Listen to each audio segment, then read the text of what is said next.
This looks sick.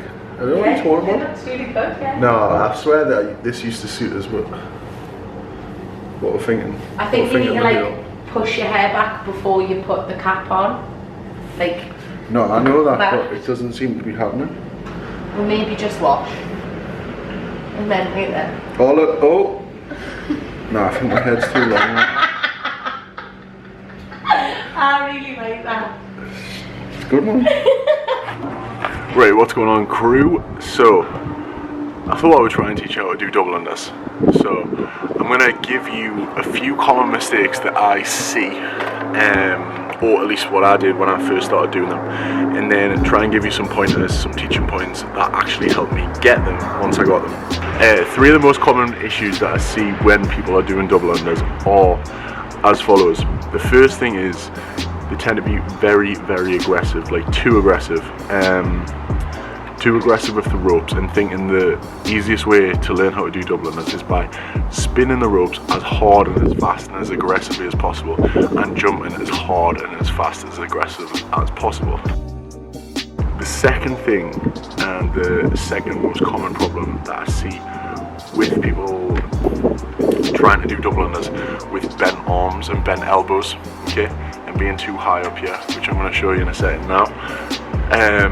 Yeah, bent elbows. You want to try and keep your arms straight, not locked out, but pretty much as straight as possible, where you can allow your shoulders to be relaxed, but trying to keep your wrists doing all the movement. When you're doing double unders, if your shoulders are getting too burnt out, it's probably because you are using bent elbows, which is wrong.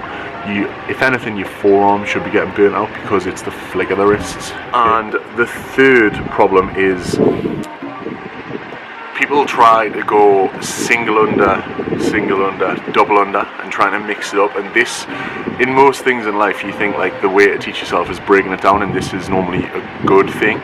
But with double unders, the rhythms are completely different. So you actually see when people, professional CrossFitters and stuff like that, I think if you spoke to quite a lot of them, and people who, not even professional CrossFitters, people that just do double unders a lot of workouts, functional fitness people like us, actually find it hard to start doing single unders after doing double unders because the rhythms are completely different. So that is a few common mistakes. Right, so tips.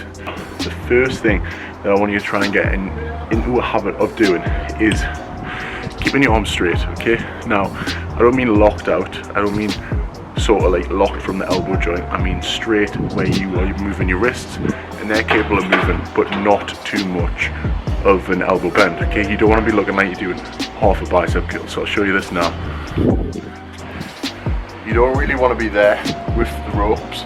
You want to have your arms pretty much there, so there's a slight, ever so slight flexion of the elbow there, moving forward slightly, but it's not too much where you are actually looking like you're doing half a bicep curl, okay? So the second tip, what I would say, is it's all about rhythm, okay? It's all about rhythm with double unders. So you're gonna have to, what I always found that was good is when you practice in double unders, it sounds ridiculous, but what I want you to keep saying in your head is spin, spin, flick, or spin, spin, jump, spin, spin, jump. And one of the things that helped me find this is I used to practice double unders with no rope, putting it down, and every time I jumped, tap my chest twice in between the jump, tap my chest twice in between the jump. And what this does is it gets you in the rhythm of flicking your wrist twice as you jump, and every time you land, you shouldn't have your hand on your chest.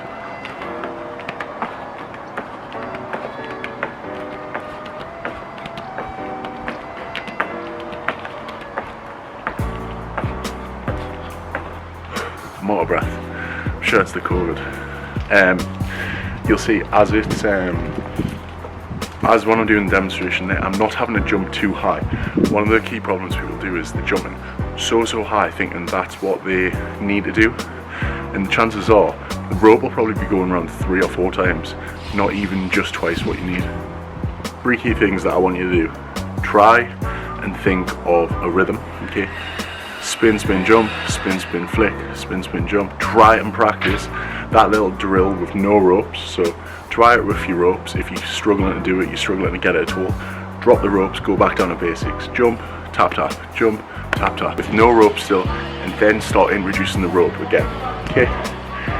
And the last thing is just keeping your arms pretty straight, not locked out, but pretty straight, no bent arms.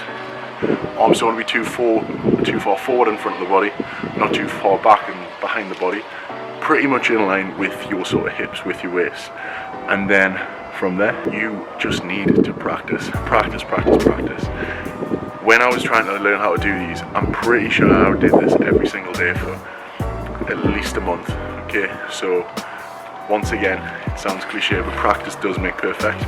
Once you find the rhythm, and you find the rhythm of the ropes, you'll not lose it. You might need a few practice goes at the start of every session when you're having a workout, but you will generally not lose it. Okay, so practice, and yeah, start getting your double unders.